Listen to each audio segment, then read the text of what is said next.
दुर्गा सप्तशती के 7वें अध्याय में चंड और मुंड के वध का वर्णन इस प्रकार किया गया है।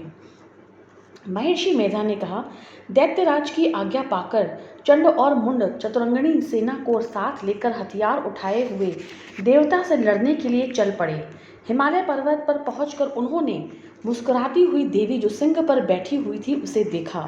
जब असुर उनको पकड़ने के लिए तलवारें लेकर उनकी ओर बढ़े तब अंबिका को उन पर बड़ा क्रोध आया और मारे क्रोध के उनका मुख काला पड़ गया। उनके भ्रुकुटियां चढ़ गईं और उनके ललाट में से अत्यंत भयंकर तथा अत्यंत विस्तृत मुख वाली लाल आंखों वाली काली प्रकट हुई, जो कि अपने हाथों में तलवार और पाश लिए हुई थी। वह विचित्र खड्ग धारण किए हुई थी तथा चीते के चर्म की साड़ी एवं नरमुंडों की माला पहन रखी थी। उसका मांस सूखा हुआ था और शरीर केवल हड्डियों का ढांचा था, और जो भयंकर शब्दों से दिशाओं को पूर्ण कर रही थी। वह असुर सेना पर टूट पड़ी और दैत्यों का भक्षण करने लगी।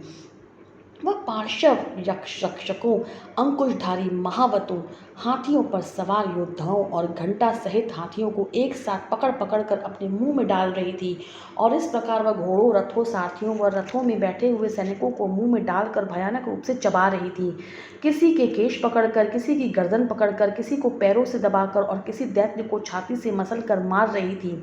वह दैत्य के छोड़े हुए बड़े बड़े अस्त्र शस्त्रों को मुंह में पकड़कर और क्रोध में भर उनको दांतों से पीस रही थी। उसने कई बड़े बड़े असुर भक्षण कर डाले, कितनों को ही रौंद डाला और कितनी उसकी मार के मारे भाग गए। कितनों को उसने तलवार से मार डाला, कितनों को अपने दांतों से समाप्त कर दिया, और इस प्रकार से देवी ने क्षण भर में संपूर्ण दैत्य सेना को नष्ट कर दिया।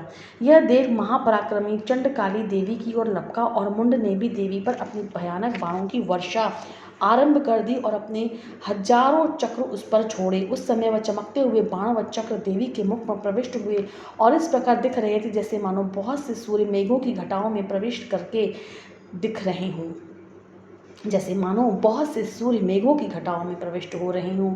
इसके पश्चात भयंकर शब्द के साथ काली ने अत्यंत जोश में भयंकर विकट अट्टहास किया।